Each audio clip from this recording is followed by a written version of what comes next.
전쟁이 끝났어요. 칼을 든 손이 이제 옥새를 쥐고 있네요. 이성계, 그는 새로운 나라의 첫 번째 왕이 되었어요. 하지만 왕자는 생각보다 훨씬 무거웠고 그 무게는 그를 천천히 짓눌렀어요. 1335년에 태어난 이성계는 무인 집안 출신이었어요. 동북면 지역의 무장 가문에서 자랐고 어릴 때부터 활을 쏘고 말을 타는 데 능했죠. 고려 말 나라가 혼란스러울 때 그는 전장에서 이름을 알렸어요. 왜구를 토벌하고 홍건적을 물리치고 여진족과 싸워 이겼어요. 백전백승이라는 말이 어울리는 장수였죠. 그런데 1388년 모든 것을 바꾼 사건이 일어났어요. 위화도 회군이에요. 최영 장군의 명령으로 요동 정벌에 나섰던 이성계는 압록강 하구의 위화도에서 멈춰 섰어요. 비가 쏟아지고 강물이 불어났지만 그것만이 이유는 아니었어요. 명나라를 치러 가는 것이 옳지 않다고 판단한 거죠. 군대를 돌렸어요. 요동이 아니라 개경으로요. 이건 단순한 회군이 아니었어요. 반란이나 다름없었죠. 개경으로 돌아온 이성계는 최영을 제거하고 실권을 장악했어요. 우왕을 폐위하고 창왕을 세웠다가 다시 공양왕을 세웠어요. 고려 왕실은 이미 허수아비가 되어 있었죠.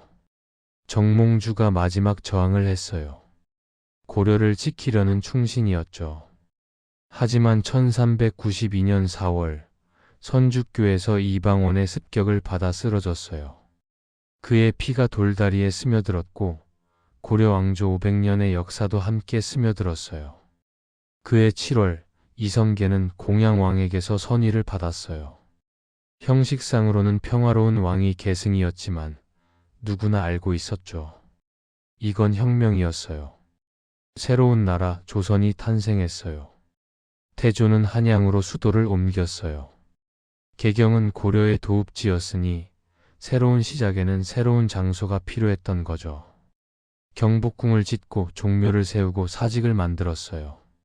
나라의 기틀을 잡아갔어요. 하지만 문제가 생겼어요. 후계 구도였어요. 태조에게는 2명의 부인이 있었어요. 첫 번째 부인 신의왕후 한씨와의 사이에서 6 아들을 낳았고 두 번째 부인 신덕왕후 강씨와의 사이에서 2 아들을 낳았어요. 원래 장자 승계가 원칙이었다면 첫째 아들 방우나 둘째 아들 방과가 세자가 되어야 했어요. 하지만 태조는 막내 아들 방석을 세자로 삼았어요. 왜 그랬을까요? 신덕왕후를 사랑했기 때문이라는 설도 있고 방석이 어질고 학문을 좋아해서라는 설도 있어요. 하지만 결과는 비극이었어요. 1398년 8월 1차 왕자의 난이 일어났어요. 5째 아들 방원이 군사를 일으켰어요. 명분은 세자를 보좌하는 신하들, 그러니까 정도전과 남은 같은 사람들을 제거하는 것이었지만 실제로는 왕위를 둘러싼 권력 다툼이었어요. 그날 밤 피가 흘렀어요.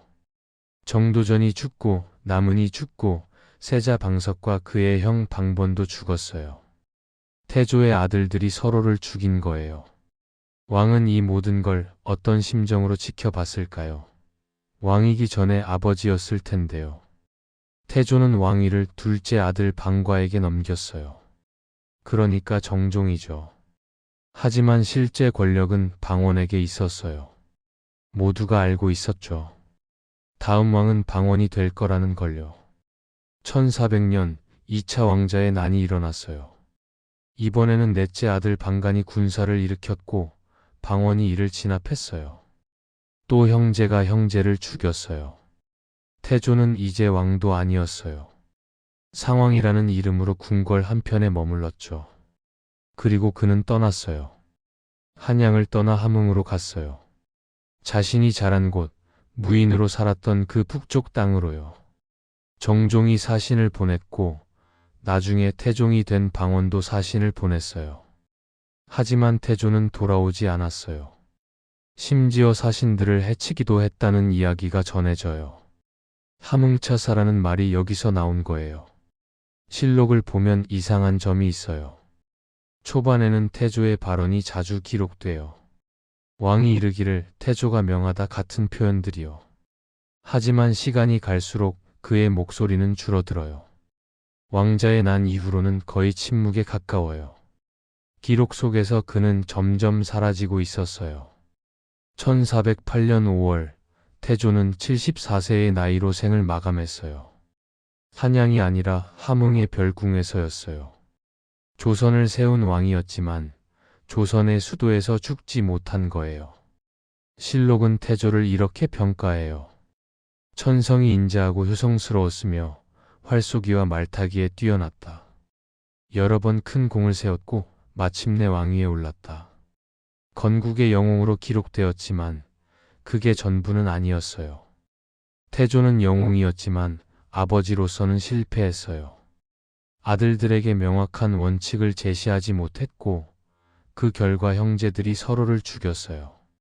나라를 세웠지만 그 나라에서 편히 살지 못했어요. 왕이었지만 왕답게 죽지 못했어요. 조선 왕조실록의 첫 장은 이렇게 시작해요. 위대한 건국으로 시작하지만 슬픈 퇴장으로 끝나는 이야기요. 태조 이성계는 나라를 세운 왕이었지만 동시에 떠나야 했던 왕이었어요. 그는 왕이었지만 기록에서는 점점 사라졌어요. 마치 함흥으로 떠날 때처럼요. 왕좌에 앉아있는 사람이 있어요. 옥새를 쥐고 있고 신하들이 절을 하고 있죠. 하지만 이상해요. 결정은 다른 사람이 내리고 있거든요. 왕좌 옆에 서 있는 동생이요. 왕은 고개를 끄덕일 뿐이에요. 이 사람이 바로 정종이에요. 1357년에 태어난 방과, 그러니까 나중에 정종이 되는 이 사람은 태조의 둘째 아들이었어요. 첫째인 방우는 일찍 죽었으니 사실상 장남이었죠. 조용하고 온화한 성격이었대요. 무인 집안에서 자랐지만 칼보다는 책을 좋아했다고 해요. 1398년 8월 그의 인생이 갑자기 바뀌었어요. 1차 왕자의 난이 일어났거든요. 동생 방원이 군사를 일으켜서 세자 방석과 그의 형 방번을 죽였어요. 정도전 같은 신하들도 함께 제거됐죠. 피해 밤이었어요. 그리고 얼마 후 방과가 세자로 책봉됐어요. 왜 방원이 아니라 방과였을까요? 방원이 칼을 들었는데 왜 왕위는 형에게 갔을까요? 여러 이유가 있었을 거예요. 첫째는 명분이에요. 너무 노골적으로 방원이 왕이 되면 이건 쿠데타나 다름없어 보이니까요. 형을 세워서 정당성을 확보하는 게 나았던 거죠. 둘째는 시간이에요. 아직 상황이 정리되지 않았으니 완충 기간이 필요했어요. 셋째는 태조의 마음이에요. 막내 아들을 잃은 아버지의 심정으로는 칼을 든 아들을 바로 왕으로 세울 수 없었을 거예요. 그해 9월 방과는 왕위에 올랐어요. 정종이라는 묘호를 받게 되죠. 하지만 즉위식부터 이상했어요. 실록을 보면 방원의 이름이 계속 나와요. 정안공이 이르기를 정안공이 추청하니 같은 표현들이요. 정안공은 방원의 자귀예요. 정종의 재위 기간은 2년 정도예요. 1398년부터 1400년까지요. 그 짧은 기간 동안 정종이 주도한 큰 정책은 거의 보이지 않아요. 대신 이런 기록들이 반복돼요. 의정부에서 아래다, 정안공이 청하다, 여러 신하가 상의하다. 왕이 결정하는 게 아니라 신하들이 결정하고 왕이 승인하는 구조였어요. 그리고 그 신하들 중 가장 큰 목소리는 방원이었죠. 1400년 1월 또 사건이 터졌어요. 2차 왕자의 난이에요. 이번에는 넷째 형인 방간이 군사를 일으켰어요. 방원이 너무 많은 권력을 쥐고 있으니 불만이 생긴 거죠. 하지만 방간의 난은 오래가지 못했어요. 방원이 빠르게 진압했거든요. 이 사건 직후 정종은 결심했어요. 아니, 결심하게 됐어요. 양위를 하기로요.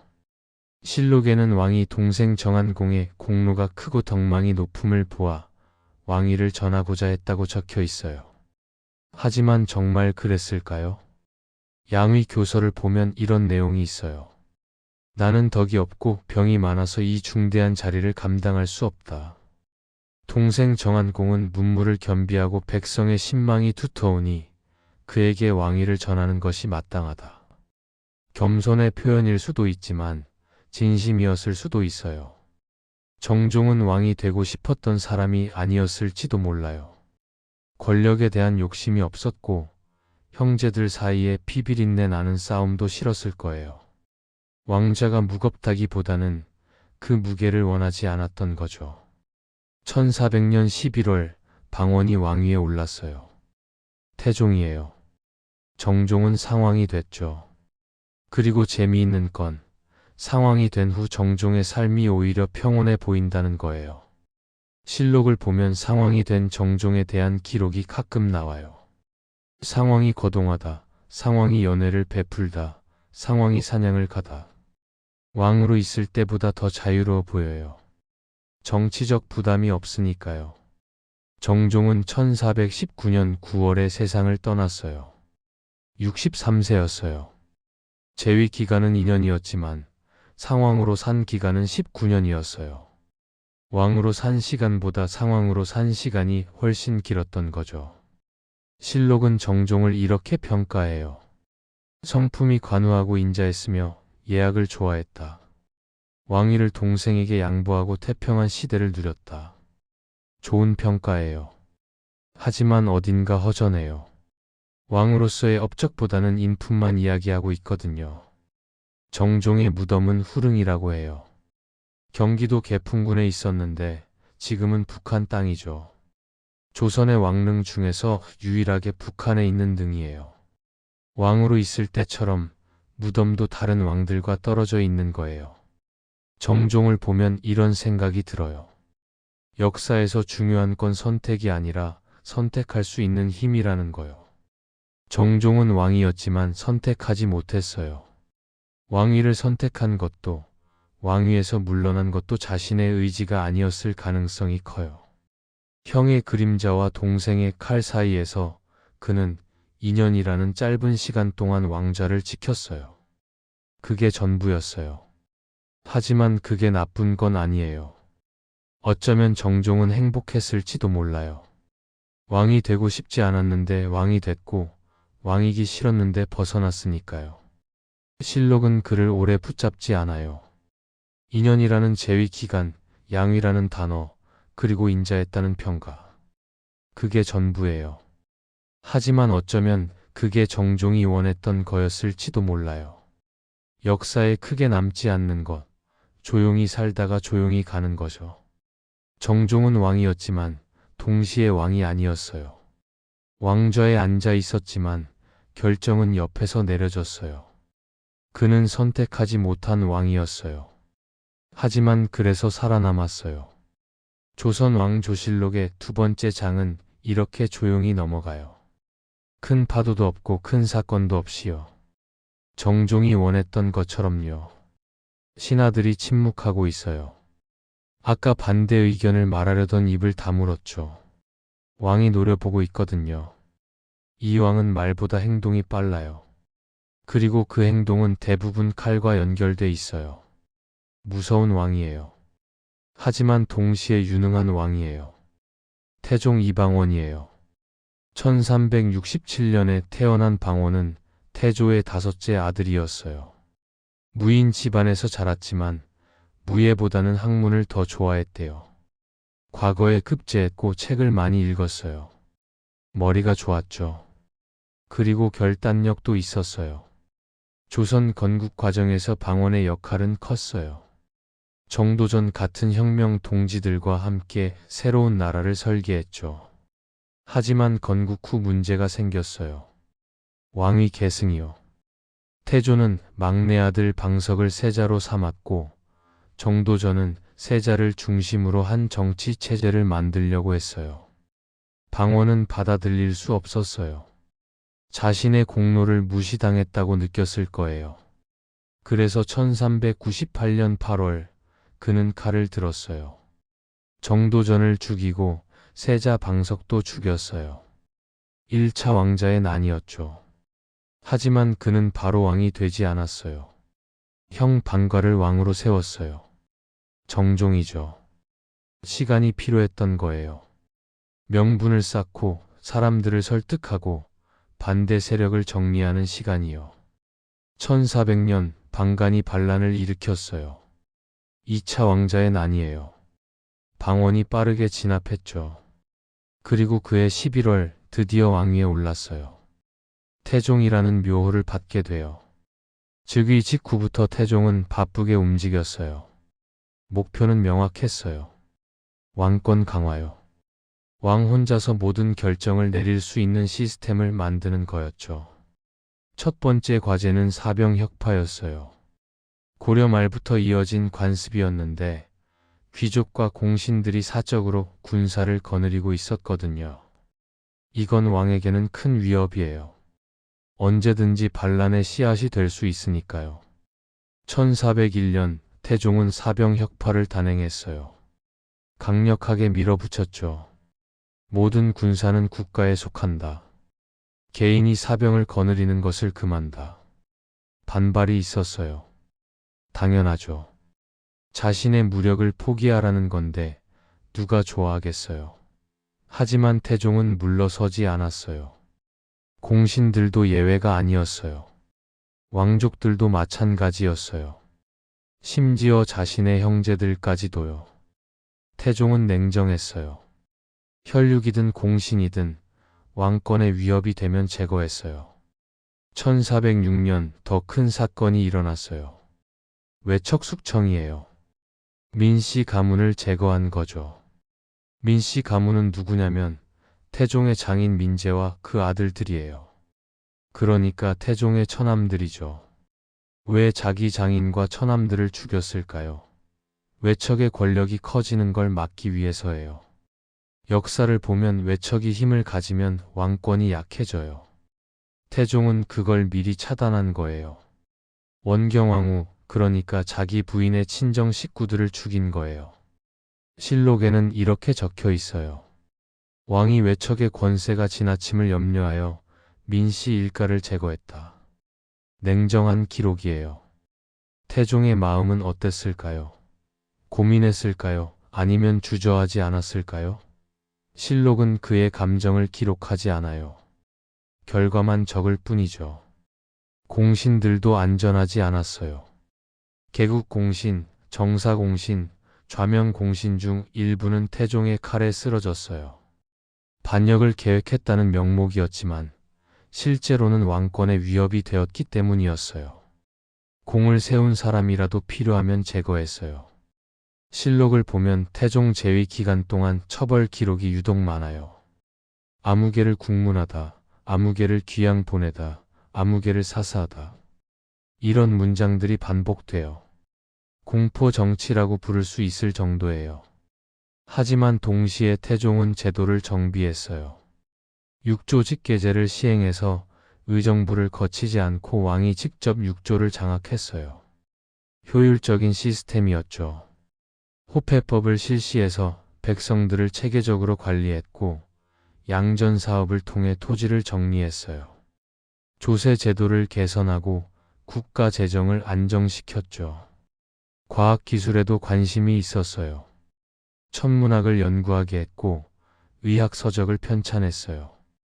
신문고를 만들어서 백성들이 직접 억울한 일을 호소할 수 있게 했고요. 태종은 총명했어요. 기록을 보면 그의 판단력이 뛰어났다는 걸 알 수 있어요.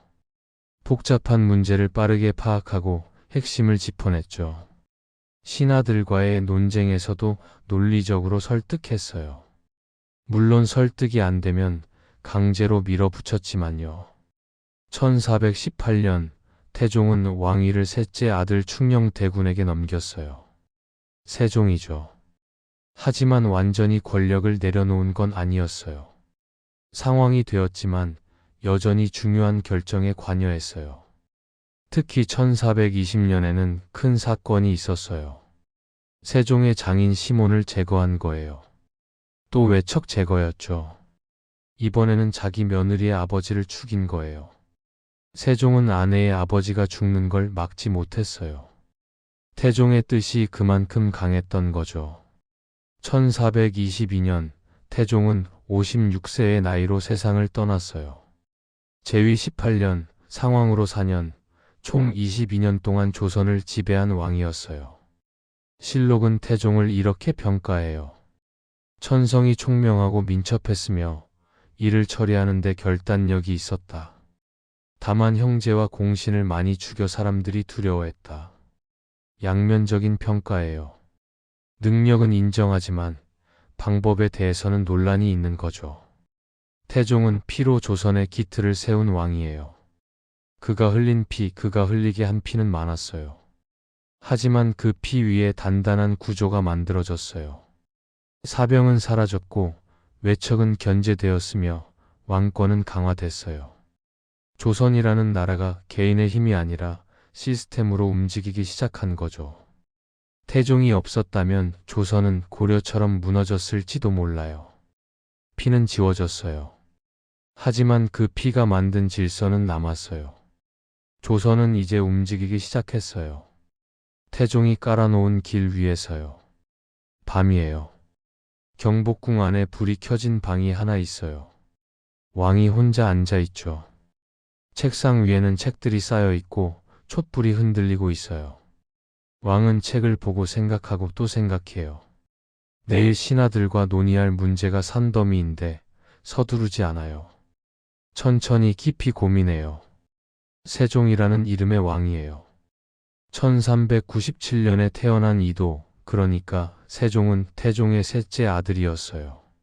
원래 왕이 될 사람은 아니었죠. 장남 양녕대군이 세자였으니까요. 하지만 1418년 상황이 바뀌었어요. 양녕대군이 세자에서 폐위됐어요. 이유는 여러 가지였어요. 행실이 좋지 않았다는 기록도 있고 태종의 정치적 판단이었다는 해석도 있어요.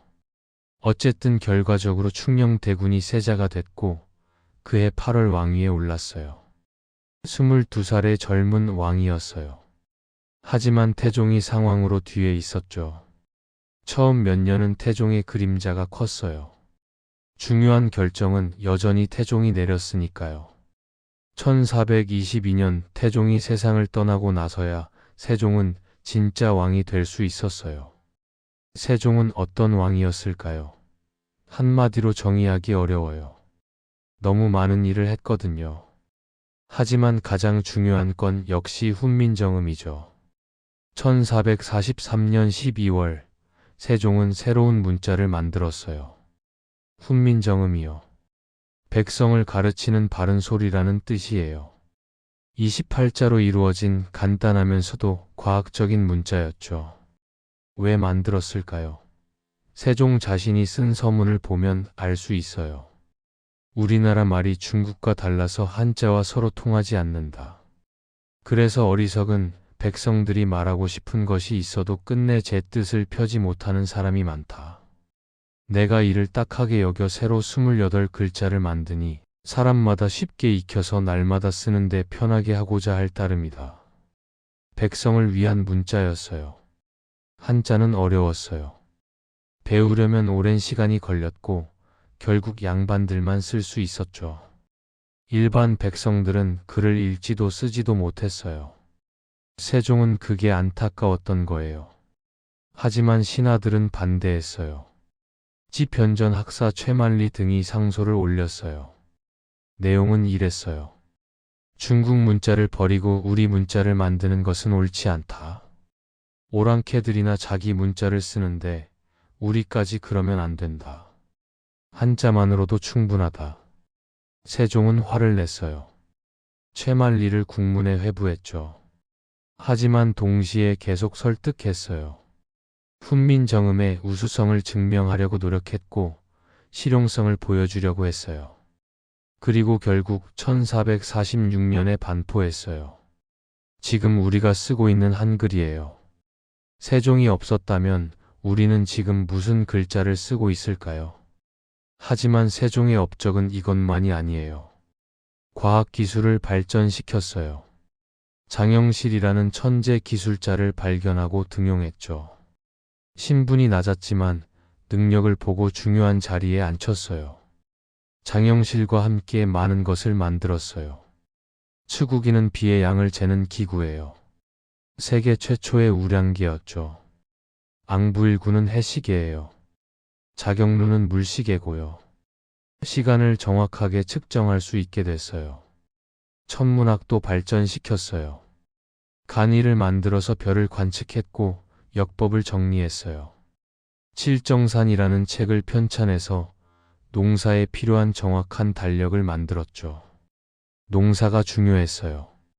백성들 대부분이 농민이었으니까요.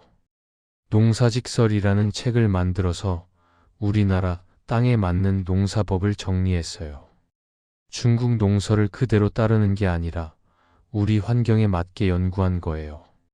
의학도 발전시켰어요.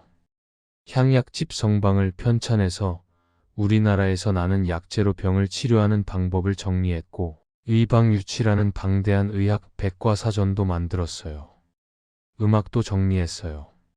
아악을 정비하고 궁중음악을 체계화했죠. 문화 전반에 관심이 많았어요. 영토도 넓혔어요.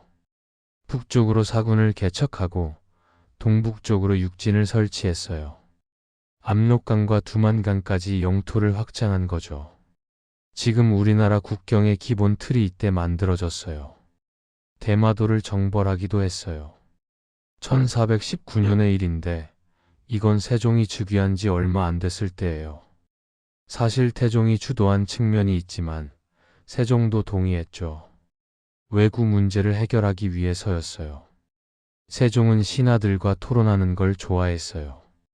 실록을 보면 대화가 많이 기록돼 있어요. 왕이 묻기를 신하가 대답하기를 왕이 다시 묻기를. 세종은 자기 생각만 밀어붙이지 않았어요. 신하들의 의견을 듣고 논쟁하고 함께 답을 찾으려고 했어요. 하지만 세종은 완벽하지 않았어요. 아니, 완벽하려다가 무너진 사람이에요. 실록에 자주 나오는 문장이 있어요. 왕이 편찮다. 세종은 자주 아팠어요. 소갈증, 그러니까 당뇨병이 있었던 것 같아요.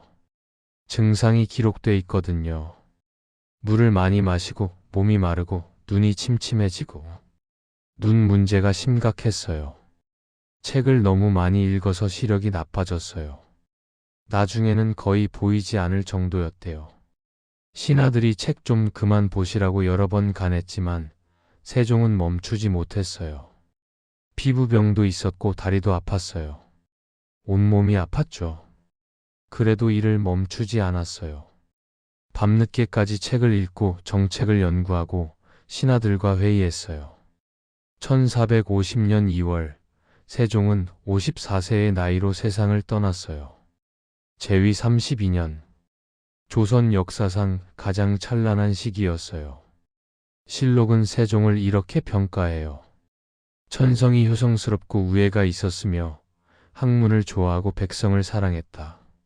총명하고 민첩했으며 정사에 부지런했다. 세종은 고민이 많은 왕이었어요. 쉬운 결정을 내리지 않았고 항상 더 나은 방법을 찾으려고 했어요. 백성을 생각했고 나라의 미래를 고민했어요. 완벽하지 않았어요. 몸은 약했고 때로는 고집도 셌어요. 하지만 그래서 완벽하지 않았기에 더 노력했고 그 노력이 조선을 빛나게 했으니까요. 지금도 우리는 그가 만든 문자로 이야기하고 그가 넓힌 땅에서 살고 있어요. 세종은 오래 남았어요. 그가 많이 고민했기 때문이에요. 세종의 그림자가 길어요. 너무 길어요. 한 사람이 그 그림자 속에서 오랫동안 서 있었죠. 준비하고 또 준비했어요. 세자로서 30년을 기다렸거든요. 배우고 익히고 대신 정사를 보면서요. 이제 그의 차례예요. 세종이 세상을 떠나고 드디어 왕좌에 앉았어요. 문종이에요. 1414년에 태어났어요. 세종의 맏아들이자 소헌왕후 심씨의 아들이었죠. 어릴 때부터 총명했대요. 세종이 무척 아꼈어요. 1421년 8살의 나이로 세자에 책봉됐어요. 그때부터 왕이 되기 위한 교육이 시작됐죠. 세자 교육은 엄격했어요. 경서를 읽고 역사를 배우고 정치를 익혔어요. 세종은 아들을 엄하게 가르쳤지만 동시에 많은 것을 보여줬어요. 어떻게 나라를 다스리는지, 어떻게 백성을 생각하는지, 어떻게 신하들과 소통하는지요.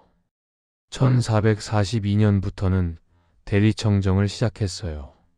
세종의 건강이 나빠지면서 세자가 정사를 대신 보게 된 거죠. 처음에는 가끔이었지만 나중에는 자주 했어요.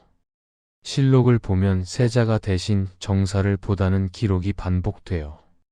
대리청정은 단순한 임시 조치가 아니었어요. 실제로 중요한 결정들을 내렸거든요. 신하들과 회의하고 정책을 결정하고 명령을 내렸어요. 사실상 왕의 일을 했던 거죠. 세종은 아들을 믿었고 아들은 그 믿음에 부응했어요. 1450년 2월 세종이 세상을 떠났어요.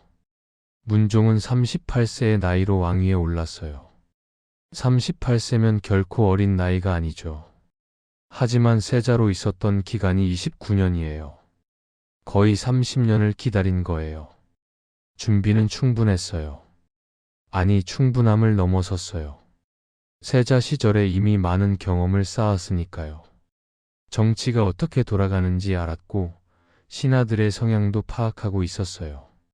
세종의 정책들을 누구보다 잘 이해하고 있었죠. 즉위 후 문종은 안정을 추구했어요. 세종이 이룩한 업적들을 이어가는 데 집중했죠. 큰 변화를 시도하기보다는 잘 돌아가는 시스템을 유지하는 쪽을 택했어요. 법전 정비에 힘썼어요. 세종 때 만들어진 여러 법령들을 정리하고 보완했죠. 예약을 정리하는 작업도 계속했어요. 세종이 시작한 일들을 완성하는 거였어요. 군사 제도도 손봤어요. 북방 지역의 방어 체계를 점검하고 군사 훈련을 강화했어요. 평화로운 시기였지만 대비는 필요했으니까요. 신하들을 잘 다뤘어요. 황보인, 김종서 같은 원로들을 존중했고 젊은 신하들도 적절히 등용했어요. 세종 때부터 함께 일했던 사람들이니 서로를 잘 알았죠. 호흡이 잘 맞았어요. 문종은 효자였어요. 세종의 국상을 정성껏 치렀고 3년상을 지키려고 했어요. 신하들이 나라 일이 중요하니 기간을 줄이시라고 간했지만 문종은 끝까지 예를 지켰어요. 아버지를 진심으로 존경하고 사랑했던 거예요. 학문도 좋아했어요. 세종의 아들답게 책을 많이 읽었고 신하들과 경전을 논하는 걸 즐겼어요. 음악에도 조예가 깊었대요. 검은고를 잘 탔고 악보를 보는 법도 알았죠. 하지만 문제가 있었어요. 건강이요. 문종은 즉위할 때부터 몸이 좋지 않았어요. 등에 종기가 났어요. 처음에는 작은 증상이었는데 점점 악화됐죠. 치료를 해도 낫지 않았어요. 오히려 더 심해졌어요. 실록을 보면 문종의 병에 관한 기록이 유독 많아요. 거의 매일같이 나와요. 왕이 약을 드시다, 의원을 불러 진찰하다, 병환이 차도가 없다, 왕이 침을 맞다. 종기는 등 전체로 퍼졌어요. 고름이 나오고 통증이 심했어요. 앉아있기도 힘들었대요. 정사를 보다가도 자주 쉬어야 했죠. 신하들이 걱정했어요. 전하, 좀 쉬시지요. 하지만 문종은 일을 멈추지 않았어요. 아버지 세종처럼요. 몸이 아파도 회의에 나갔고 보고를 받았고 결정을 내렸어요. 왕으로서의 책임을 다하려고 했어요. 1451년 즉위 2년 차였어요. 병이 더 심해졌어요. 의원들이 온갖 방법을 다 동원했지만 소용없었어요. 침도 놓고 약도 쓰고 기도도 올렸어요. 하지만 종기는 낫지 않았어요. 문종에게는 아들이 있었어요. 단종이죠. 하지만 너무 어렸어요. 1452년 당시 12살이었으니까요. 문종은 걱정이 많았을 거예요. 자신이 없으면 어린 아들이 왕위를 지킬 수 있을까? 신하들을 불렀어요. 황보인, 김종서, 정인지 같은 원로 대신들이요. 이들은 문종과 함께 세종을 모셨던 사람들이에요. 문종은 이들에게 부탁했어요. 세자를 잘 보필해달라. 나라를 잘 지켜달라. 고명 대신이라는 제도예요.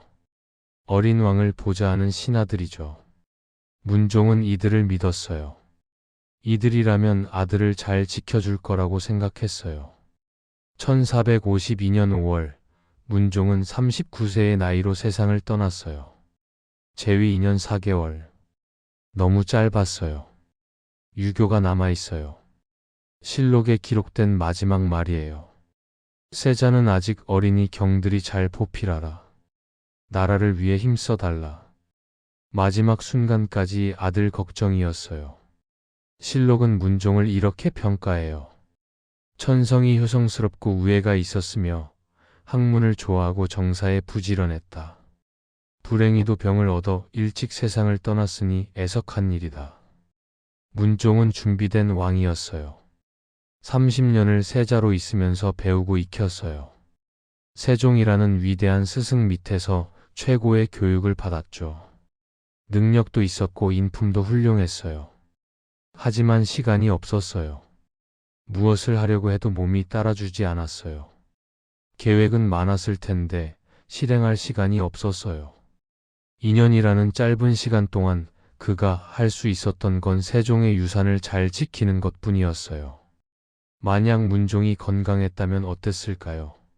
10년, 20년을 더 왕으로 살았다면 아마 조선의 역사가 달라졌을 거예요. 훌륭한 왕이 되었을 거예요. 하지만 역사에 만약은 없죠. 문종이 일찍 세상을 떠나면서 어린 단종이 왕이 됐어요. 그리고 그 후의 이야기는 슬프게 전개돼요. 실록은 문종을 설명할 틈이 없었어요. 너무 빨리 넘어가야 했거든요. 다음 장으로 어린 왕 단종의 이야기로요. 준비는 충분했지만 시간이 없었던 왕, 문종의 이야기는 그렇게 짧게 끝났어요. 어린 왕이 즉위식에 서 있어요. 12살이에요. 아직 어린아이예요. 옷은 크고 무겁고 안간도 무거워요. 고개를 들고 있지만 떨리는 게 보여요. 아버지가 세상을 떠난 지 얼마 안 됐거든요. 이제 혼자예요. 이 어린 왕의 이름은 단종이에요. 1441년에 태어났어요. 문종의 맏아들이자 유일한 아들이었어요. 어머니 현덕왕후는 단종을 낳고 3일 만에 세상을 떠났어요. 그러니까 단종은 어머니 얼굴을 기억하지 못해요. 아버지 문종이 홀로 키웠죠. 문종은 아들을 무척 사랑했어요. 세종도 손자를 예뻐했고요. 왕세 손으로 자라면서 최고의 교육을 받았어요. 총명했대요. 글을 빨리 익혔고 경서도 잘 이해했어요. 장래가 촉망되는 왕자였죠. 하지만 1452년 5월 문종이 갑자기 세상을 떠났어요. 단종은 12살의 나이로 왕위에 올라야 했어요. 너무 어렸어요. 혼자서는 나라를 다스릴 수 없는 나이였죠. 수렴청정이 시작됐어요. 대비, 그러니까 할머니인 소원왕후가 정사를 대신 보는 거예요. 하지만 실제로는 고명 대신들이 나라를 이끌었어요. 황보인, 김종서, 정인지 이런 사람들이요. 문종이 임종 직전에 세자를 잘 보필하라고 부탁했던 신하들이죠. 처음에는 잘 돌아갔어요.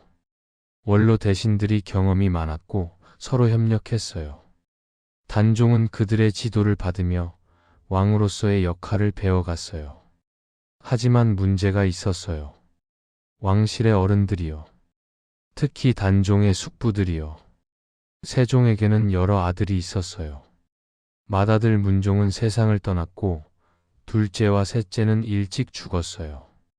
그 다음이 넷째 아들 수양대군이에요. 그리고 다섯째 안평대군이 있었죠. 수양대군, 그러니까 나중에 세조가 되는 이 사람은 야심이 있었어요. 능력도 있었고 권력욕도 강했어요. 반면 안평대군은 학문을 좋아하고 예술을 즐기는 사람이었어요. 성격이 정반대였죠. 고명 대신들은 수양대군을 경계했어요. 특히 김종서가 그랬어요. 수양대군이 너무 많은 권력을 가지면 위험하다고 생각했죠. 그래서 의도적으로 거리를 뒀어요. 수양대군은 불만이 쌓였어요. 자신은 왕실의 어른인데 대우를 받지 못한다고 느꼈던 거예요. 조카가 왕이지만 실제로는 신하들이 권력을 쥐고 있고 자신은 소외되고 있다고요.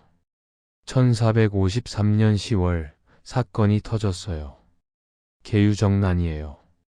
수양대군이 군사를 동원해서 김종서를 죽였어요. 황보인도 죽이고 다른 고명 대신들도 제거했어요. 하룻밤 사이에 일어난 일이었어요. 피가 흐른 밤이었죠. 명분은 이랬어요. 간신들이 권력을 농단하고 있으니 제거한다. 하지만 실제로는 쿠데타였어요. 권력을 빼앗는 거였죠. 단종은 어떻게 했을까요? 12살짜리 어린 왕이 무엇을 할 수 있었을까요? 아무것도 할 수 없었어요. 숙부가 대신들을 죽이는 걸 지켜볼 수밖에 없었어요. 수양대군은 영의정이 됐어요. 실권을 장악했죠.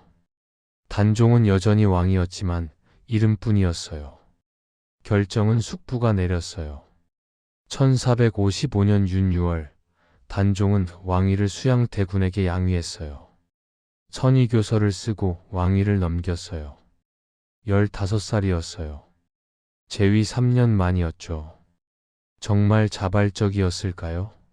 실록에는 단종이 스스로 숙부의 덕망을 높이 사서 왕위를 전했다고 적혀 있어요. 하지만 누가 믿겠어요?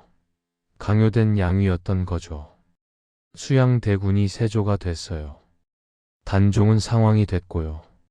노산군이라는 봉작을 받았어요. 왕에서 군으로 강등된 거예요. 하지만 이야기는 여기서 끝나지 않았어요.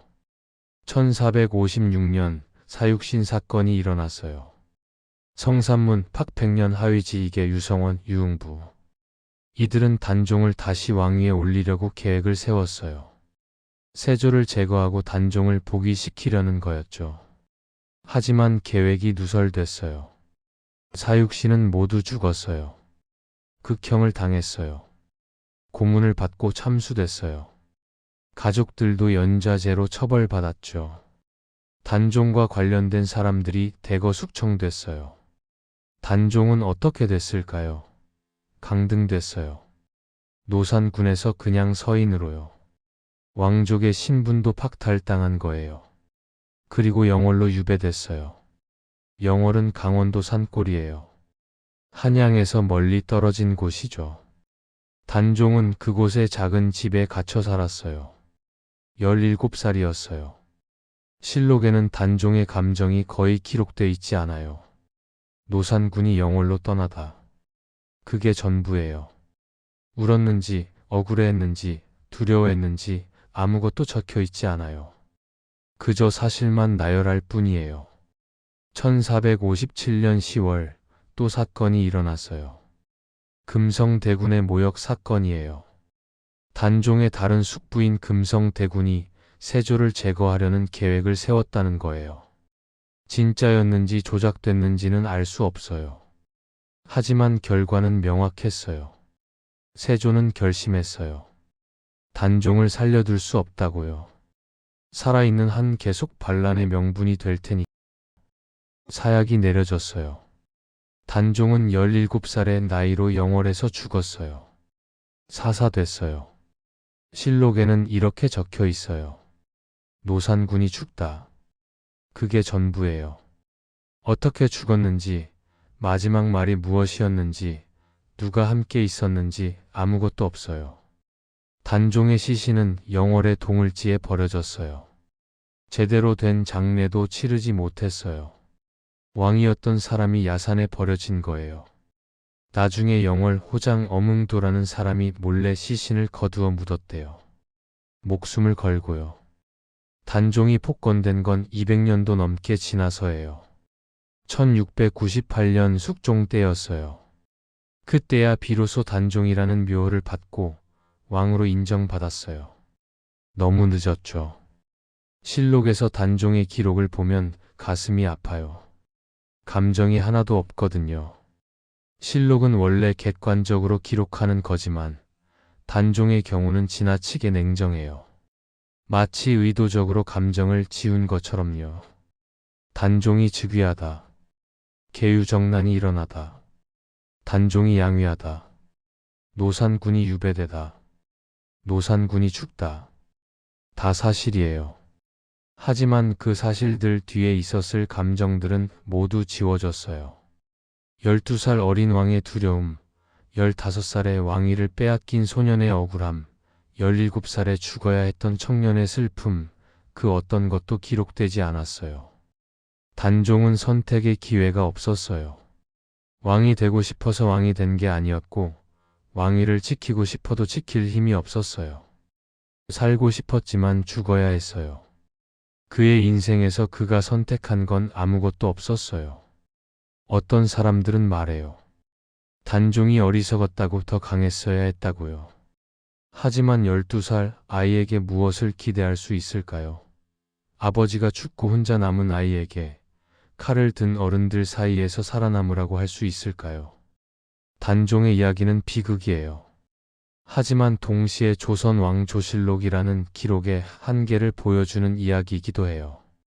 실록은 사실을 기록하지만 진실을 다 담지는 못해요. 특히 권력에 의해 지워진 사람의 진실은요. 울음은 적히지 않았어요. 결과만 남았어요. 12살의 왕이 됐고 15살의 왕위를 빼앗겼고 17살에 죽었다는 결과만요.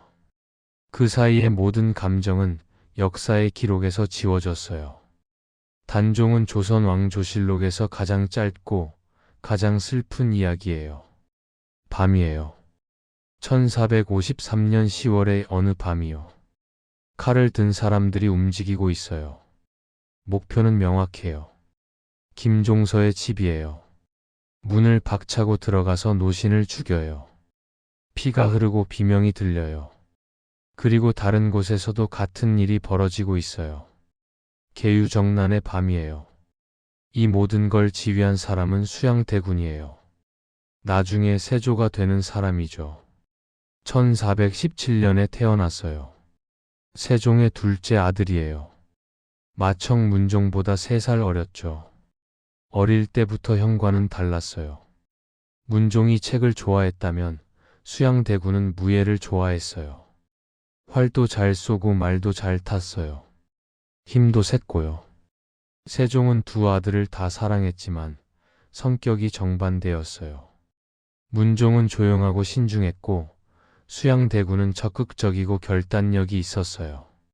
문종은 학자 타입이었고 수양대군은 무인 타입이었죠. 왕위는 당연히 맏아들 문종에게 갔어요. 수양대군은 그걸 받아들였어요. 조선의 법도가 그랬으니까요. 대신 다른 걸 했어요. 세력을 키운 거예요. 수양대군은 사람을 모았어요. 한명회, 권람, 신숙주 같은 인재들이요. 특히 한명회는 뛰어난 책사였어요. 수양대군의 야심을 알아보고 함께했죠. 군사력도 확보했어요. 사병은 금지되어 있었지만 합법적으로 군사를 통솔할 수 있는 방법을 찾았어요. 1450년 세종이 세상을 떠나고 문종이 즉위했어요. 수양대군은 형을 보좌했어요. 겉으로는요. 하지만 내심 기다리고 있었을 거예요. 기회를요. 1452년 문종이 갑자기 세상을 떠났어요. 어린 단종이 왕이 됐죠. 수양대군에게는 기회가 온 거예요. 12살 조카가 왕이고 실권은 고명 대신들이 쥐고 있는 상황이요. 김종서와 황보인 같은 원로 대신들은 수양대군을 경계했어요. 당연하죠. 야심이 보였으니까요. 그래서 의도적으로 배제했어요. 중요한 회의에 부르지 않고 군사 지휘권도 주지 않았어요. 수양대군은 불만이 쌓였어요. 자신은 왕실의 어른인데 신하들이 무시한다고 느꼈죠. 그리고 결심했어요. 차라리 자신이 왕이 되는 게 낫다고요. 1453년 10월 10일 계유정난이 일어났어요. 수양대군은 군사를 이끌고 김종서의 집으로 갔어요. 70세가 넘은 노신을 직접 쳐서 죽였어요. 황보인도 죽이고 다른 대신들도 제거했어요.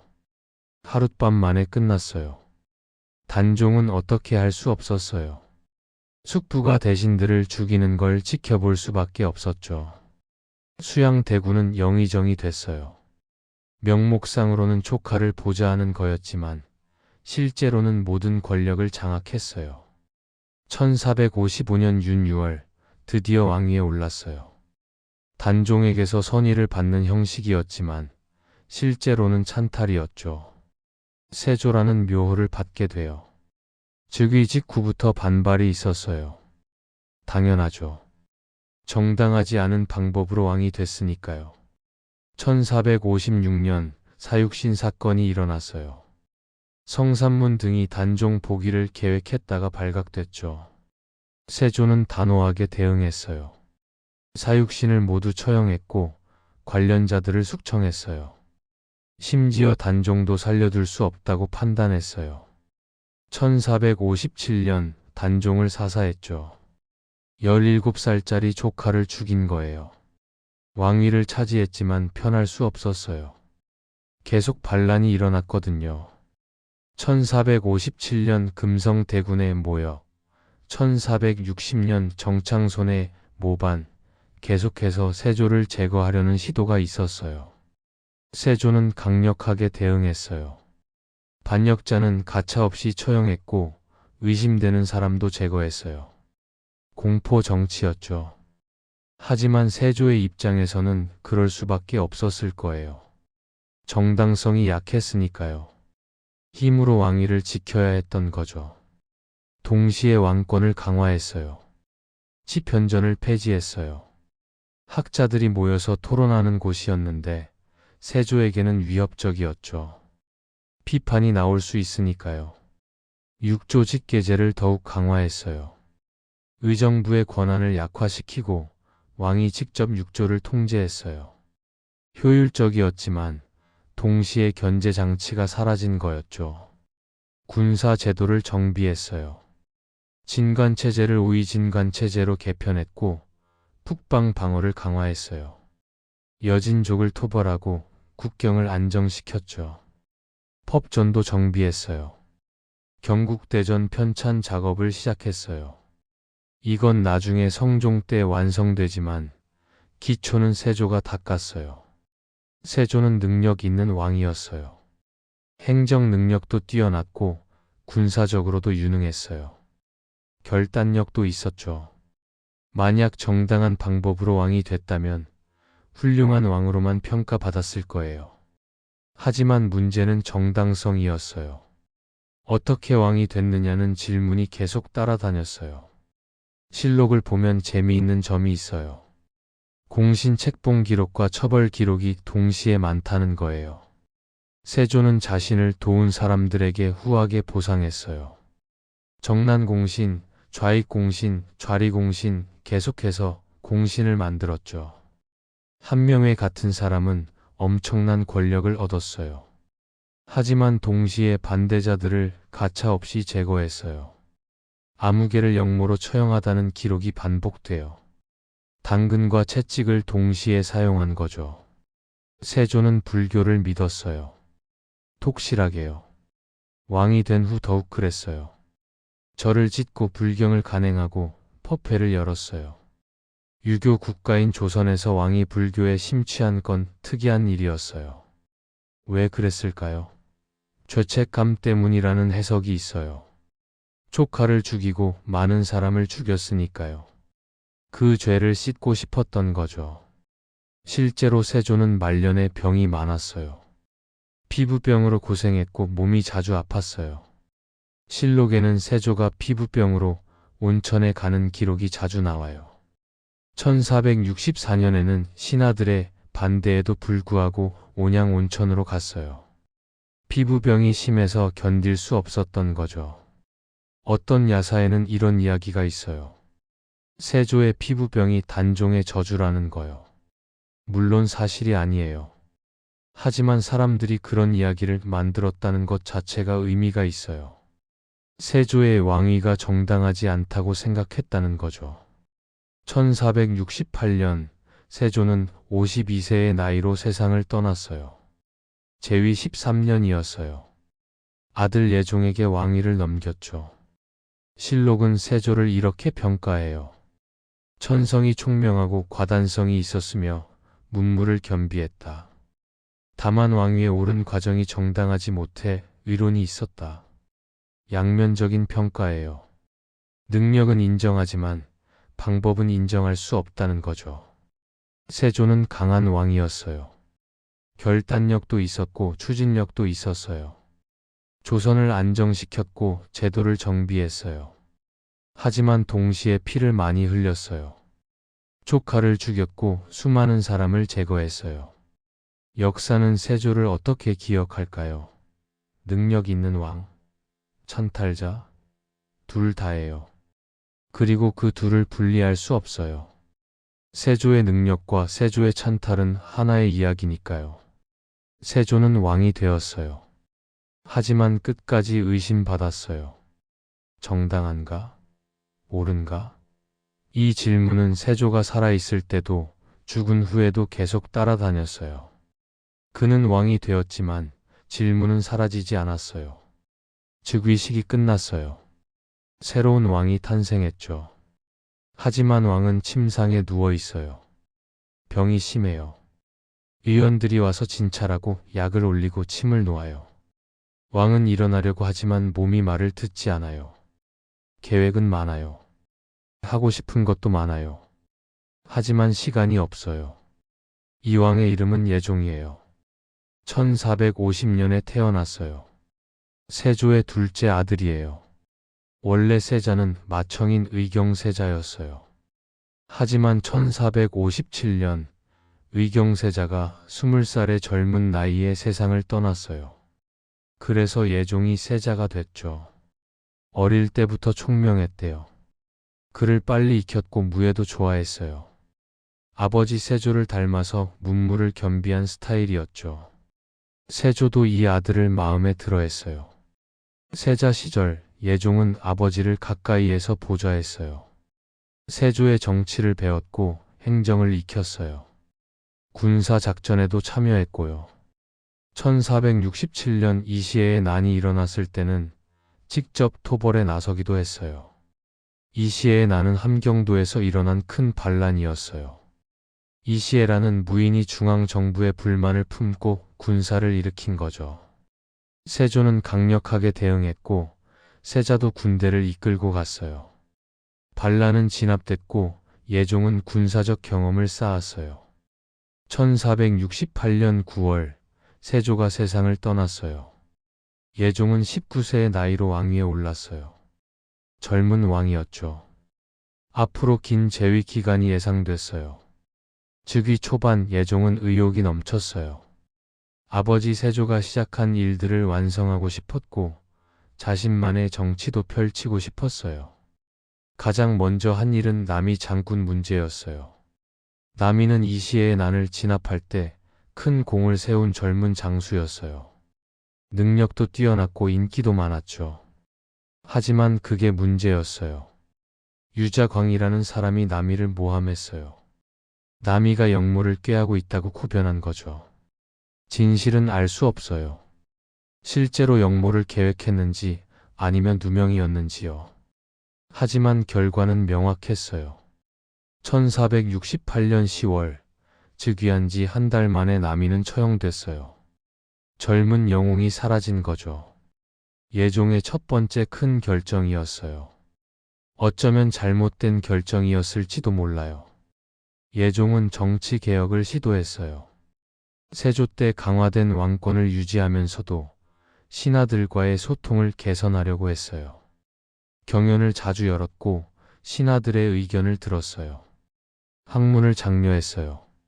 세조가 폐지했던 지편전을 부활시키지는 못했지만 홍문관을 강화했어요. 학자들을 등용하고 책을 편찬하게 했죠. 법전 정비 작업도 계속했어요. 경국대전 편찬이 거의 끝나가고 있었어요. 조선의 기본 법전이 완성되는 순간이었죠. 예학을 정비하는 일도 중요하게 생각했어요. 의례를 정리하고 음악을 정돈했어요. 유교 국가로서의 체계를 확립하려고 한 거예요. 군사 제도도 손봤어요. 아버지 세조가 만든 오이진관 체제를 보완했고 군사 훈련을 강화했어요. 북방 방어도 신경 썼죠. 하지만 문제가 생겼어요. 건강이요. 예종은 즉위 전부터 몸이 약했어요. 정확히 어떤 병이었는지는 기록이 명확하지 않아요. 하지만 실록을 보면 증상을 알 수 있어요. 왕이 편찮다는 기록이 즉위 직후부터 나와요. 처음에는 가벼운 병으로 생각했어요.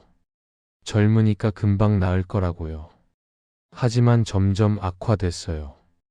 기침이 심했어요. 숨쉬기가 힘들었고 가슴이 답답했대요. 열도 자주 났고요. 호흡기 질환이었을 가능성이 커요. 폐렴이나 결핵 같은 거요. 1469년에 들어서면서 병이 더 심해졌어요. 실록에는 예종의 병과 치료에 관한 기록이 빈번하게 나와요. 거의 매일이에요. 왕이 약을 드시다. 의원을 불러 진찰하다. 침을 놓다. 뜸을 뜨다. 병환이 차도가 없다. 온갖 치료법을 다 동원했어요. 한약도 쓰고 침도 놓고 뜸도 뜨고요. 기도도 올렸어요. 하지만 소용없었어요. 병은 나아지지 않았고 오히려 악화됐어요. 예종은 끝까지 정사를 보려고 했어요. 침상에서도 신하들을 만났고 보고를 받았어요. 중요한 결정은 직접 내렸죠. 왕으로서의 책임을 다하려고 한 거예요.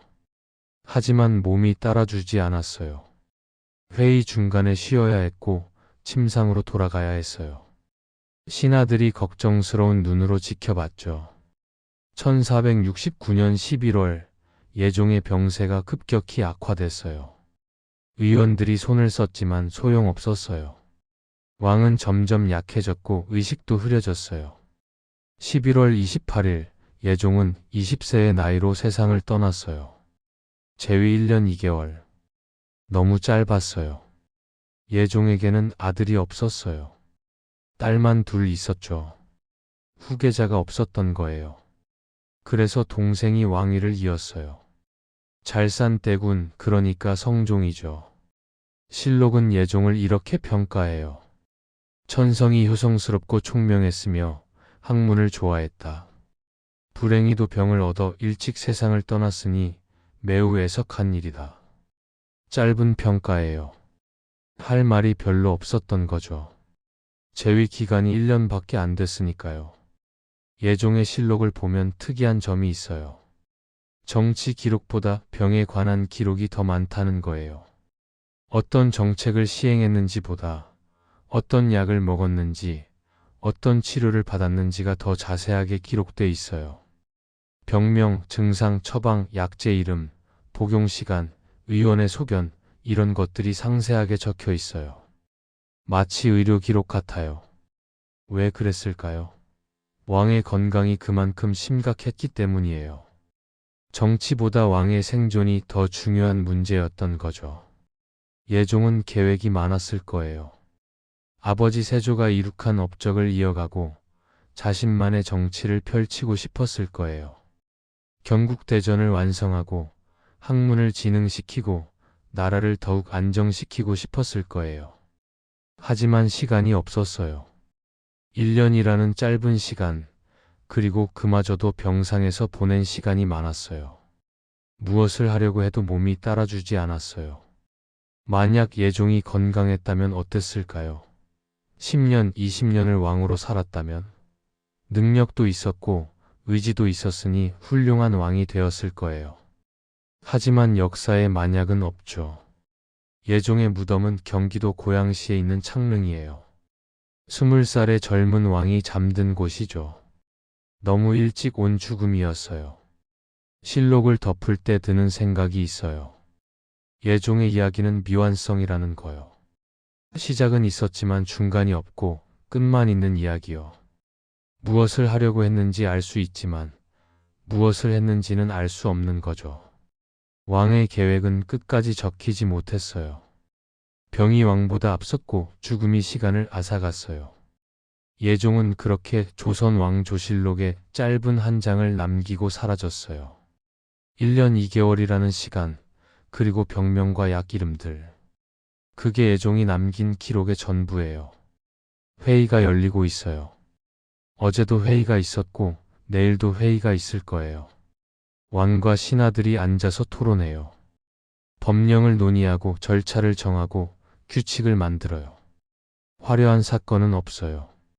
극적인 반전도 없어요. 그저 일상적인 행정 업무가 반복될 뿐이에요. 하지만 바로 이 순간 조선이라는 나라는 완성되어 가고 있어요. 이 왕의 이름은 성종이에요. 1457년에 태어났어요. 세조의 손자예요. 아버지는 의경세자, 그러니까 세조의 맏아들이었는데 일찍 세상을 떠났죠. 그래서 성종은 세자가 아니라 왕자로 자랐어요. 왕위와는 거리가 있는 위치였죠. 1469년 예종이 갑자기 세상을 떠났어요. 후계자가 없었어요. 아들이 없었거든요.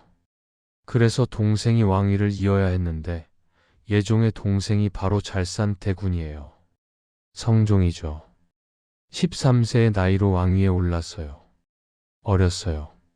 그래서 수렴청정이 시작됐어요. 정의왕후, 그러니까 세조의 부인이자 성종의 할머니가 발을 내리고 정사를 대신 보는 거예요.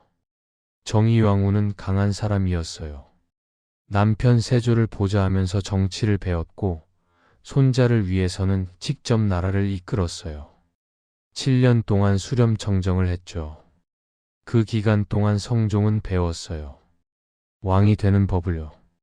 할머니 옆에서 정치를 보고 신하들의 의견을 듣고 결정이 내려지는 과정을 익혔어요. 1476년 정의왕후가 세상을 떠났어요. 성종은 20세가 됐고 이제 혼자서 나라를 다스려야 했어요. 준비는 됐어요. 7년 동안 봤으니까요. 성종의 재위 기간은 25년이에요. 1469년부터 1494년까지요. 긴 시간이었고 안정적인 시기였어요. 큰 전쟁도 없었고 큰 반란도 없었어요. 무엇을 했을까요? 제도를 완성했어요. 가장 중요한 업적은 경국대전의 완성이에요. 1485년에 완성되어 반포됐죠. 조선의 기본 법전이에요. 이전, 호전, 예전, 병전, 형전, 공전 6개 부분으로 나뉘어 있고 나라를 운영하는 모든 법과 규칙이 담겨 있어요. 경국대전은 세조 때부터 만들기 시작했어요. 예종 때 거의 완성됐고 성종 때 최종적으로 확정된 거예요. 이제 조선은 명확한 법률 체계를 가지게 됐어요. 무엇이 중요한가 하면 이제 나라가 사람이 아니라 시스템으로 움직인다는 거예요. 왕이 누구든 신하가 누구든 법에 따라 일을 처리하면 돼요. 개인의 능력이나 판단보다 제도가 우선이 되는 거죠. 홍문관을 강화했어요. 학자들이 모여서 경전을 연구하고 왕에게 자문하는 기관이에요. 성종은 경연을 자주 열었어요. 신하들과 함께 책을 읽고 토론하고 정책을 논의했죠. 실록을 보면 경연 기록이 정말 많아요. 거의 매일 경연이 열렸어요. 성종은 학문을 좋아했고 신하들의 의견을 듣는 걸 중요하게 생각했어요. 언론 기관을 활성화했어요. 사헌부 사간원, 홍문관 이 세 기관을 삼사라고 부르는데 왕과 정부를 비판하고 견제하는 역할이에요. 성종은 이들의 비판을 받아들였어요. 때로는 듣기 싫은 말도 들었지만 그게 나라를 위해 필요하다고 생각했죠. 음악과 예법을 정비했어요. 국조오레이를 편찬해서 국가의례를 체계화했고 악학개범을 만들어서 음악을 정리했어요. 문화적으로 조선다운 것을 만들어가는 과정이었어요. 역사 편찬도 했어요. 동국통감이라는 역사책을 완성했어요. 우리나라 역사를 단군부터 고려 말까지 정리한 거예요. 역사의식을 확립하는 일이었죠. 법률 서적도 편찬했어요. 경국대전 외에도 대명률직해 같은 책을 만들어서 법 적용을 명확하게 했어요. 과학 기술도 발전시켰어요. 동국여 지승남을 편찬해서 전국의 지리 정보를 정리했고, 농업 기술을 연구해서 농사 생산성을 높였어요. 인사 제도를 개선했어요. 관리를 뽑는 과거 제도를 정비하고 인사평가 시스템을 만들었어요. 능력 있는 사람을 적재적소에 배치하려고 한 거죠. 성종 시대의 신하들을 보면 대단해요. 노사신, 정여창, 김종직 이런 훌륭한 학자들이 조정에 있었어요. 김종직은 특히 중요한 인물인데 많은 제자를 길러냈어요. 나중에 살인파의 기반이 된 사람들이죠. 성종은 인재를 잘 썼어요. 능력만 있다면 출신을 따지지 않았고 젊은 사람도 등용했어요. 다양한 의견을 듣고 싶어 했거든요. 하지만 성종도 완벽하지는 않았어요. 가장 큰 문제는 왕비 문제였어요. 첫 번째 왕비는 공해왕후 한씨였어요. 1474년에 결혼했는데 3년 만에 세상을 떠났어요. 후사가 없었죠. 두 번째 왕비는 패비 윤씨예요. 1480년에 왕비가 됐는데 질투가 심했대요. 성종이 후궁들을 가까이 하면 화를 냈고 심지어 성종의 얼굴을 핥히기도 했다고 해요. 1479년 윤씨는 폐위됐어요. 왕비에서 쫓겨난 거죠. 그리고 1482년 사사됐어요. 사약을 받고 죽은 거예요. 이때 태어난 아들이 나중에 연산군이 되는 이씨예요. 세 번째 왕비는 정현왕후 윤씨예요. 1480년에 왕비가 됐고 성종이 죽을 때까지 함께했어요. 왕실 내부에는 이렇게 복잡한 일들이 있었지만 정치는 안정적으로 흘러갔어요. 개인의 문제가 국정에 큰 영향을 주지 않았어요. 시스템이 작동하고 있었으니까요. 성종 시대의 실록을 보면 재미있는 점이 있어요. 큰 사건이 별로 없다는 거예요. 태조 때는 왕자의 난이 있었고, 세조 때는 쿠데타가 있었고, 단종 때는 비극이 있었어요. 하지만 성종 때는 그런 극적인 사건이 없어요. 대신 뭐가 있냐면 회의 기록이에요. 경연 기록, 논의 기록, 법령 제정 기록, 인사 기록, 이런 일상적인 행정 업무 기록이 대부분이에요. 어떤 사람들은 성종실록이 지루하다고 해요. 드라마틱하지 않으니까요. 하지만 바로 그게 중요해요. 극적인 사건이 없다는 건 나라가 안정적이었다는 뜻이거든요. 성종은 극적인 왕이 아니었어요. 태조처럼 나라를 세운 것도 아니고, 세종처럼 위대한 발명을 한 것도 아니고, 세조처럼 강력한 카리스마가 있던 것도 아니에요. 하지만 성종은 조선을 완성한 왕이에요. 제도를 정비하고 시스템을 확립하고 문화를 꽃피웠어요. 개인의 능력보다 시스템이 중요하다는 걸 보여준 거죠. 1494년 12월 성종은 38세의 나이로 세상을 떠났어요. 재위 25년이었어요. 아들 연산군이 왕위를 이었죠. 실록은 성종을 이렇게 평가해요. 천성이 총명하고 학문을 좋아했으며 신하들의 말을 잘 들었다. 법전을 완성하고 문물을 정비하여 태평성대를 이루었다. 높은 평가예요. 성종은 성군으로 기억돼요. 능력도 있었고 인품도 좋았고 업적도 많았으니까요. 성종 시대를 보면 알 수 있어요. 조선이라는 나라가 이제 완성됐다는 걸요. 더 이상 건국의 혼란이나 왕위 찬탈에 피바람이 필요 없어요. 법이 있고 제도가 있고 시스템이 있으니까요. 이때부터 조선은 개인이 아니라 구조로 움직여요. 왕이 훌륭해도 그렇지 않아도 시스템이 나라를 지탱해요. 그게 성종이 만든 조선이에요. 하지만 이 안정적인 시스템도 완벽하지는 않았어요. 다음 왕 연산군 때 그 한계가 드러나게 되죠. 시스템이 아무리 좋아도 최고 권력자가 시스템을 무시하면 무너질 수 있다는 걸요.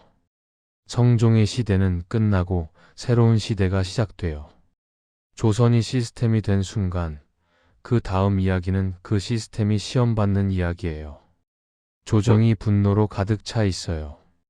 왕이 소리를 지르고 있어요. 신하들은 바닥에 엎드려 있고 어떤 사람은 곤장을 맞고 어떤 사람은 끌려가요. 이유는 명확하지 않아요. 왕의 기분이 나빴기 때문이에요. 왕의 의심이 깊어졌기 때문이에요. 왕의 분노를 멈출 수 있는 사람은 아무도 없어요. 이 왕의 이름은 연산군이에요. 1476년에 태어났어요. 성종의 맏아들이에요. 어머니는 패비윤 씨예요. 이게 중요해요. 연산군을 이해하려면 이 사실을 알아야 해요. 윤 씨는 1479년에 왕비가 됐어요. 하지만 성격이 급했고 질투가 심했대요. 성종과 자주 다퉜어요. 1479년 어느 날 성종의 얼굴을 핥히는 일까지 벌어졌어요. 이건 큰 문제였어요. 왕의 얼굴에 상처를 낸 건 큰 죄였으니까요. 결국 윤 씨는 폐위됐어요. 왕비에서 쫓겨난 거죠. 1482년 사약을 받았어요. 이때 연산은 겨우 6살이었어요. 어린 연산에게는 진실이 숨겨졌어요. 어머니가 왜 없는지, 어떻게 된 건지 제대로 알려주지 않았어요. 그냥 어머니가 병으로 죽었다고만 들었죠. 1494년 성종이 세상을 떠났어요. 연산은 19세의 나이로 왕위에 올랐어요. 준비는 됐어요. 세자 교육을 받았고 총명했으니까요. 처음에는 괜찮았어요. 연산군 초기 몇 년은 비교적 안정적이었어요. 아버지 성종이 만들어 놓은 시스템이 잘 작동했고 신하들도 협조적이었어요. 경연도 참석했고 신하들의 말도 들었어요. 나름대로 왕으로서의 역할을 했죠. 하지만 뭔가 불안했어요. 신하들이 느끼기에 연산군은 예측할 수 없는 구석이 있었어요. 1498년 첫 번째 큰 사건이 터졌어요. 무오사화예요. 김종직이라는 학자가 있었어요. 성종 때 활동했던 사람인데 이미 세상을 떠난 상태였어요. 그가 쓴 글 중에 조의제문이라는 게 있었어요. 초나라 구런의 죽음을 애도하는 글이었죠. 문제는 이 글이 비유적으로 해석될 수 있다는 거예요. 구런이 충신인데 억울하게 죽었다.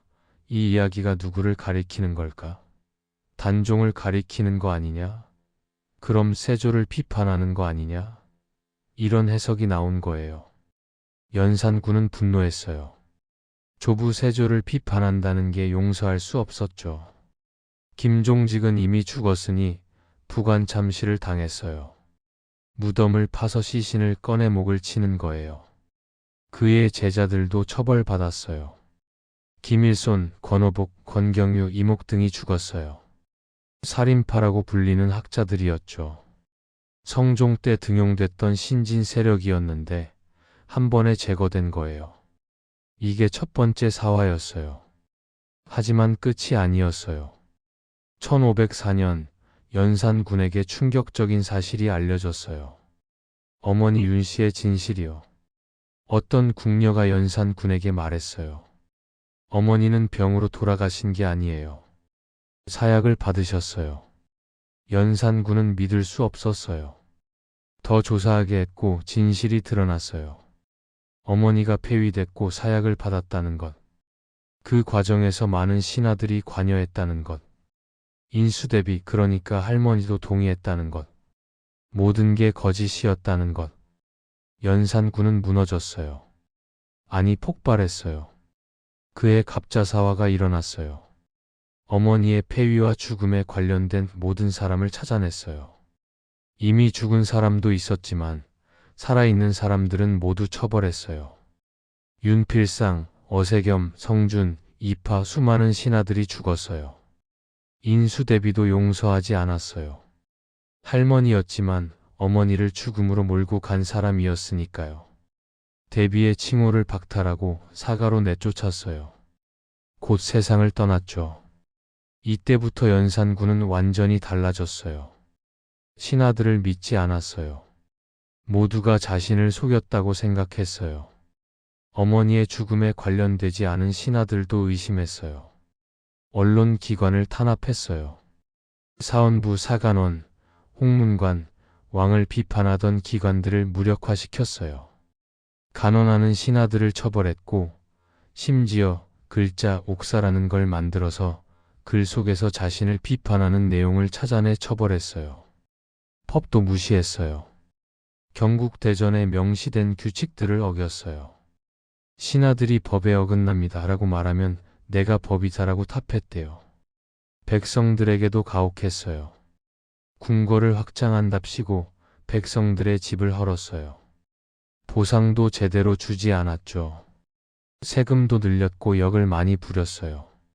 기생을 궁으로 불러들였어요. 흥청이라고 불렀죠. 연회를 자주 열었고 밤낮으로 술을 마셨어요. 정사는 뒷전이었어요. 사치가 심해졌어요.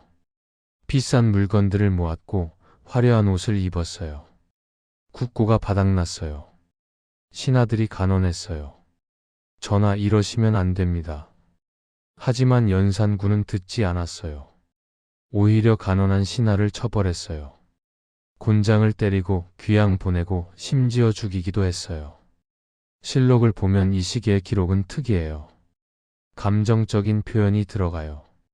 보통 실록은 객관적으로 쓰는데 연산군 실록은 다르거든요.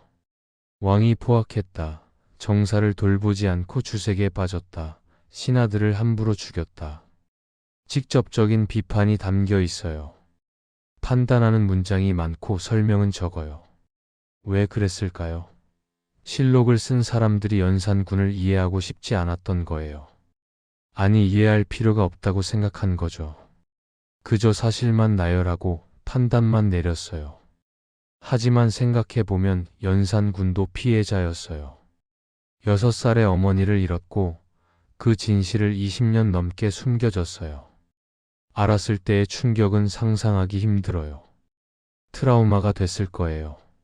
물론 그렇다고 해서 그가 한 일들이 정당화되는 건 아니에요. 수많은 사람을 죽였고 백성들을 괴롭혔고 나라를 엉망으로 만들었어요. 피해자였지만 동시에 가해자가 된 거죠. 1506년 9월 신하들이 반정을 일으켰어요. 중종 반정이에요. 박원종, 성희안, 유순정 등이 군사를 이끌고 궁궐로 들어갔어요. 연산군을 폐위시켰어요. 왕에서 군으로 강등된 거죠. 그래서 연산군이에요. 묘호가 아니라 군호예요. 연산군은 강화도로 유배됐어요. 2달 후 그곳에서 죽었어요. 31세였어요. 사인은 명확하지 않아요. 병사했다고도 하고 독살됐다고도 해요. 실록에는 이렇게 적혀 있어요. 연산군이 죽다. 그게 전부예요. 어떻게 죽었는지, 마지막 말이 무엇이었는지 아무것도 없어요. 단종처럼요. 연산군 실록을 보면 가슴이 아파요. 냉정하거든요. 너무 냉정해요. 한 사람의 삶이 이렇게 차갑게 기록될 수 있나 싶을 정도로요. 연산군은 폭군으로 기억돼요. 조선 역사상 유일하게 폐위된 왕이에요. 무오사와 갑자사화로 수많은 선비들을 죽였고 백성들을 괴롭혔고 나라를 혼란에 빠뜨렸어요. 하지만 동시에 생각해 봐야 해요. 그를 만든 건 무엇인가를요. 6살의 어머니를 잃고 진실을 숨긴 채 자란 아이가 어떻게 정상적인 어른이 될 수 있었을까요? 성종의 시스템은 훌륭했어요. 하지만 그 시스템은 최고 권력자가 합리적이라는 전제하에 작동하는 거였어요. 연산군처럼 시스템을 무시하는 왕이 나타나면 무너질 수밖에 없었어요. 실록은 연산군을 이해하지 않아요. 다만 그렇게 끝났다고 적을 뿐이에요. 폭군이 나타났고 나라가 혼란해졌고 폐위됐고 죽었다. 그게 전부예요. 조선 왕 조실록은 여기서 태조부터 연산군까지의 이야기를 마무리해요. 건국의 영웅으로 시작했지만 떠나야 했던 왕, 왕좌에 앉았지만 선택하지 못한 왕, 피로 질서를 만든 왕, 가장 많이 고민한 왕, 준비됐지만 시간이 없었던 왕, 울음이 지워진 어린 왕, 왕이 됐지만 끝내 의심받은 왕, 병이 앞선 왕, 시스템을 완성한 왕, 그리고 가장 차가운 기록으로 남은 왕. 10명의 왕 10가지 이야기. 성공과 실패, 영광과 비극, 희망과 절망. 조선 왕 조실록은 이 모든 걸 담고 있어요. 감정 없이, 판단 없이, 때로는 감정적으로, 때로는 판단을 내리며요. 실록은 완벽하지 않아요. 때로는 진실을 담지 못하고, 때로는 편견을 담아요. 하지만 그럼에도 실록은 남아있어요. 500년이 넘는 세월 동안 조선의 이야기를 전해주고 있어요. 연산군으로 끝나는 이 첫 번째 장은 조선 왕 조실록의 서막이에요. 앞으로도 이야기는 계속돼요. 더 많은 왕들이 나오고, 더 많은 사건들이 벌어지고, 조선은 계속 변해가요. 하지만 이 10명의 이야기만으로도 충분히 알 수 있어요. 왕자가 얼마나 무거운지, 권력이 얼마나 위험한지, 역사가 얼마나 복잡한지를요. 실록은 그를 이해하지 않아요. 다만 그렇게 끝났다고 적어요. 책이 닫혀요. 조선 왕 조실록, 태조부터 연산군까지의 기록이요. 10명의 왕, 100년이 넘는 시간이 지나갔어요. 이제 잠시 멈춰서서 뒤를 돌아봐요. 무엇을 봤나요? 왕좌에 앉은 10명의 사람들을 봤어요.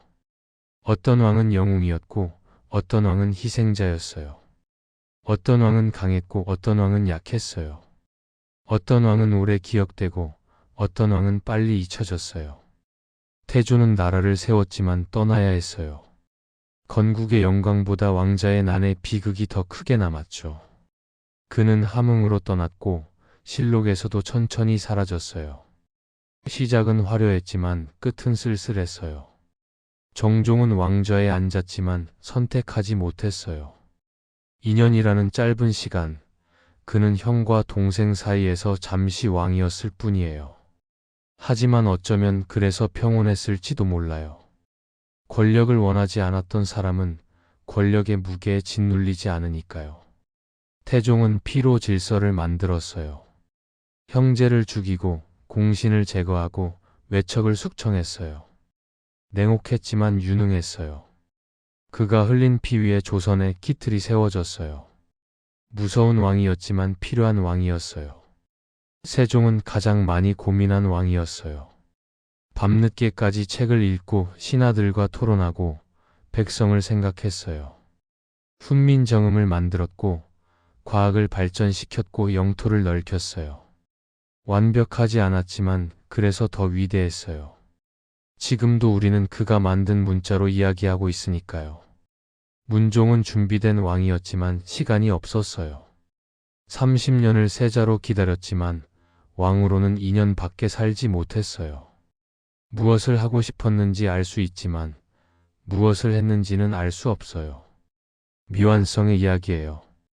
단종은 울음이 지워진 왕이었어요. 12살의 왕이 됐고 15살의 왕위를 빼앗겼고 17살에 죽었어요. 실록은 그의 감정을 기록하지 않았어요. 슬픔도 분노도 두려움도 모두 지워졌어요. 결과만 남았어요. 200년이 지나서야 복권됐지만 너무 늦었죠. 세조는 왕이 됐지만 끝내 의심받았어요. 능력은 있었지만 정당성은 약했어요. 조카를 죽이고 왕위에 올랐으니까요. 강한 왕이었지만 편한 왕은 아니었어요. 정당한가, 옳은가, 이 질문은 그가 죽은 후에도 계속 따라다녔어요. 예종은 병이 왕보다 앞선 왕이었어요. 의욕은 넘쳤지만 몸이 따라주지 않았어요. 1년 2개월이라는 짧은 재위 기간, 실록은 정치보다 병명과 처방을 더 많이 기록했어요. 무엇을 하려고 했는지 알 수 있지만 끝까지 실행하지 못했어요. 성종은 시스템을 완성한 왕이었어요. 견국대전을 완성하고 제도를 정비하고 문화를 발전시켰어요. 극적인 사건은 없었지만 그게 중요했어요. 안정적이었다는 뜻이니까요. 이때부터 조선은 개인이 아니라 구조로 움직이기 시작했어요. 연산군은 가장 차가운 기록으로 남은 왕이었어요. 아니, 왕이 아니라 군이에요. 폐위됐으니까요. 폭군으로 기억되지만 동시에 피해자이기도 했어요. 6살의 어머니를 잃고 진실을 숨긴 채 자랐어요. 트라우마가 폭정이 됐고 결국 왕좌에서 쫓겨났어요. 10명의 왕 10가지 이야기예요. 하지만 공통점이 있어요. 모두 인간이었다는 거예요. 왕좌에 앉았지만 완벽하지 않았어요. 두려움도 있었고 실수도 했고 후회도 했을 거예요. 어떤 왕은 자신의 한계를 극복했고 어떤 왕은 한계에 무너졌어요. 조선 왕조실록은 이 모든 걸 기록했어요. 때로는 객관적으로, 때로는 감정적으로, 때로는 냉정하게, 때로는 따뜻하게요. 완벽한 기록은 아니에요. 편견도 있고 빠진 것도 있고 왜곡된 것도 있을 거예요. 하지만 실록은 남아있어요. 500년이 넘는 세월 동안 조선의 이야기를 전해주고 있어요. 왕들의 이야기만이 아니라 그 시대 사람들의 이야기를요. 실록을 읽다 보면 알게 돼요. 역사는 단순하지 않다는 걸요. 좋은 사람과 나쁜 사람으로 나눌 수 없고 성공과 실패로만 평가할 수 없어요. 모든 사건에는 맥락이 있고 모든 결정에는 이유가 있고 모든 사람에게는 사정이 있어요. 태조는 건국의 영웅이었지만 동시에 아들들을 통제하지 못한 아버지였어요.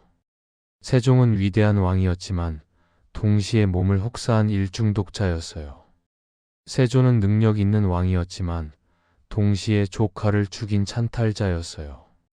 역사는 복잡해요. 그리고 그 복잡함을 인정하는 게 중요해요. 이제 이야기를 마무리해요. 태조부터 연산군까지, 건국부터 폐위까지 조선의 첫 100년을 함께 걸었어요. 앞으로도 이야기는 계속돼요. 중종이 반정으로 즉위하고 살인파가 힘을 얻고 임진왜란이 일어나고 당쟁이 심화되고 조선은 계속 변해가요. 또 다른 왕들이 나오고 또 다른 사건들이 벌어지고 또 다른 비극과 영광이 펼쳐져요. 하지만 이 10명의 이야기만으로도 충분히 배웠어요. 권력이 무엇인지, 왕자가 얼마나 무거운지, 역사가 얼마나 복잡한지를요. 조선 왕조실록은 단순한 기록이 아니에요. 인간에 대한 기록이에요. 권력을 가진 인간, 선택해야 하는 인간, 실패하고 성공하는 인간, 살고 죽는 인간에 대한 기록이요. 그 기록은 지금도 계속되고 있어요. 우리도 누군가의 기록 속에 살고 있으니까요. 우리의 선택도, 우리의 실패도, 우리의 성공도 언젠가는 누군가의 이야기가 될 거예요. 실록은 그렇게 말하고 있어요. 기억하라고 배우라고 반복하지 말라고요. 책을 덮어요. 하지만 이야기는 끝나지 않았어요. 조선 왕조실록은 계속되고 역사는 계속되고 우리의 이야기도 계속돼요. 실록이 남긴 것은 단순한 사실이 아니에요. 질문이에요. 우리는 어떻게 살 것인가? 무엇을 선택할 것인가? 어떻게 기억될 것인가? 10명의 왕이 그 질문 앞에 섰고 나름의 답을 찾으려 했어요. 어떤 답은 훌륭했고 어떤 답은 비극이었어요. 하지만 모두 진실했어요. 이제 우리 차례예요. 우리의 답을 찾을 시간이에요. 조선 왕조실록, 태조부터 연산군까지의 이야기는 여기서 멈춰요. 하지만 기억은 계속돼요. 질문도 계속돼요. 그리고 답을 찾는 여정도 계속돼요. 잘 자요. 꿈속에서 역사와 만나길 바라요. 그리고 내일 아침 깨어났을 때 우리의 이야기를 계속 써나가길 바라요. 실록은 끝나지 않았어요. 우리가 계속 쓰고 있으니까요.